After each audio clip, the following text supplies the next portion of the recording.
Joseph Mengele, also known as the Angel of Death. He was a notorious Nazi doctor who conducted inhumane medical experiments on prisoners. अगर तुम software हो तो ये video अभी skip कर दो, क्योंकि आज मैं एक ऐसे साइंटिस्ट के बारे में बात करने जा रहा हूँ जिसने अपने हॉरिफाइंग एक्सपेरिमेंट्स करके 4 लाख से ज्यादा लोगों को मौत के घाट उतार दिया, जिसका nickname he angel of death है। 16 मार्च 1911 जर्मनी के एक टाउन गन्सबर्ग में कार्ल मेंगेले, जो एक फार्म मशीनरी की कंपनी का को-फाउंडर था, उसको एक बेटा पैदा होता है जिसका नाम जोसेफ मेंगेले रखा जाता है।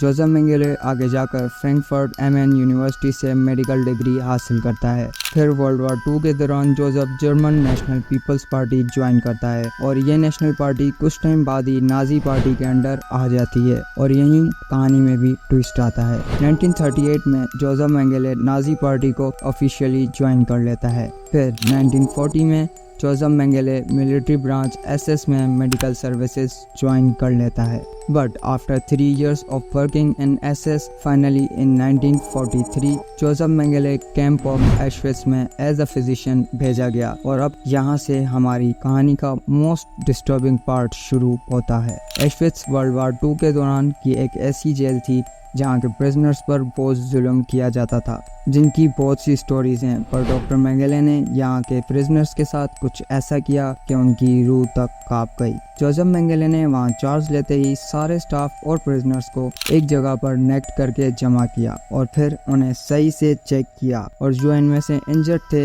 या काम करने के लायक नहीं थे या बीमार थे, उन्हें खतरनाक एसिड्स की इंजेक्शन लगाकर गैस चैम्बर में डाल दिया और तब तक नहीं निकाला जब तक कि वो मर नहीं गए। इस गैस चैम्बर में इतनी ही जहरीली गैसेस थी कि इंसान इसमें कुछ देर भी मुश्किल से सरवाइव कर पाए और इस दिन के बाद प्रिजनर्स ने जोसेफ मेंगेले का नाम एंजल ऑफ डेथ रख दिया। जोसेफ मेंगेले को शुरू से ही ह्यूमन जेनेटिक्स पर स्टडी करने का बहुत शौक था और ये शौक इसे एश्विट्ज में पूरा करने का मौका मिल गया। वो रोज प्रिजनर्स पर अलग अलग एक्सपेरिमेंट्स करता था जिसमें बहुत से प्रिजनर्स मारे जाते थे, पर उसका प्राइम फोकस ट्विंस पर था। वो ट्विंस बच्चों को प्यार करके या किसी तरीके से ले आता था और फिर उन्हें काट कर उन पर डिफरेंट एक्सपेरिमेंट्स करता था और अगर इसके एक्सपेरिमेंट्स सक्सेसफुल नहीं होते थे तो वो इन बच्चों को गैस चैम्बर्स में डाल देता था। पर इसका शैतानी दिमाग यहीं नहीं रुका, वो ट्विंस के जेनेटिक्स पर और स्टडी करना चाहता था। उसने 2 ब्रदर्स जो आइडेंटिकली ट्विंस थे, उन्हें अपनी लेबोरेटरी में बांधकर उन पर एक ग्रूसम एक्सपेरिमेंट किया। उन दोनों को हाफ कट करके एक साथ ज्वाइन किया ताकि वो कंजॉइंट ट्विंस बना सके और उसका ये एक्सपेरिमेंट बुरी तरह फेल गया और उसने इन कंजॉइंट ट्विंस को, जो कि आपस में सिले हुए थे और जिंदा थे विद सीवियर पेन, उन्हें आग में डाल दिया।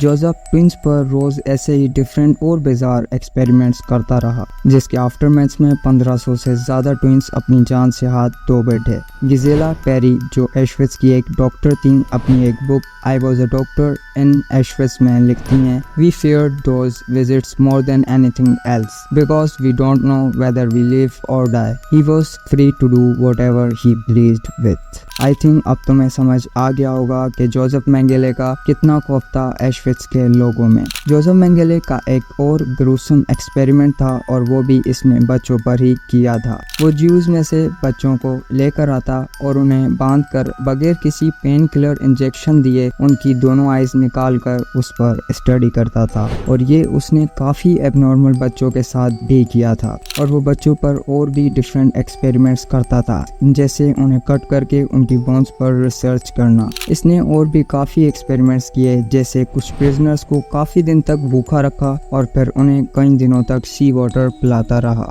और प्रिजनर्स को ओवरहीट या फ्रीज करके उन पर स्टडी करता था और इसकी इन ग्रूसम एक्सपेरिमेंट्स के आफ्टरमैथ में 2 सालों में 4 लाख से ज्यादा लोगों ने अपनी जान खो दी just because of his experiments और स्टडीज। और इसके ऑलमोस्ट 30 से ज़्यादा विक्टिम्स आज भी जिंदा हैं जो किसी तरीके से वहाँ से बच निकले थे और उन्होंने बताया कि what he actually did with them. There is a gas chamber. We could smell it. We could see the smoke. I knew that people are burnt in there. I had no more feelings left. I used to pinch my cheeks. I was bare and stark naked, together with all the other girls. And again, in a mass of girls were walking in front of him. पर फिर finally US military Joseph Mengele के पीछे पड़ गई और इससे बचने के लिए जोसेफ मेंगेले ऑश्विट्ज़ को छोड़कर अर्जेंटीना आ गया और एक न्यू नेम के साथ जिंदगी शुरू की और 1956 में इसे यहाँ की सिटीजनशिप मिल गई और 1959 में he move to Paraguay and then he move to Brazil और फाइनली इन ब्राजील स्विमिंग करते हुए इस एंजल ऑफ डेथ की डेथ हो जाती है। पर फिर भी यूएस मिलिट्री इसे पागलों की तरह ढूंढ रही होती है क्योंकि किसी को पता नहीं होता कि he was dead, but after couple of years इसकी डेथ की खबर कंफर्म हो गई थी।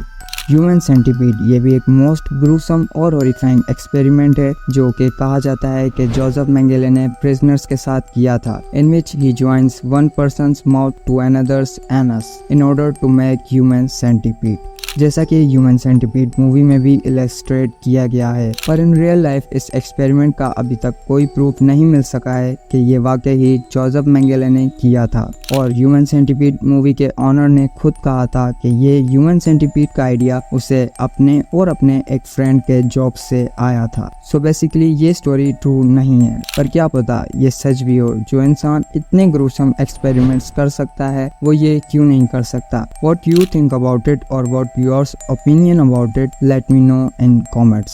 So that's all for today's video. Don't forget to like or subscribe. Thank you.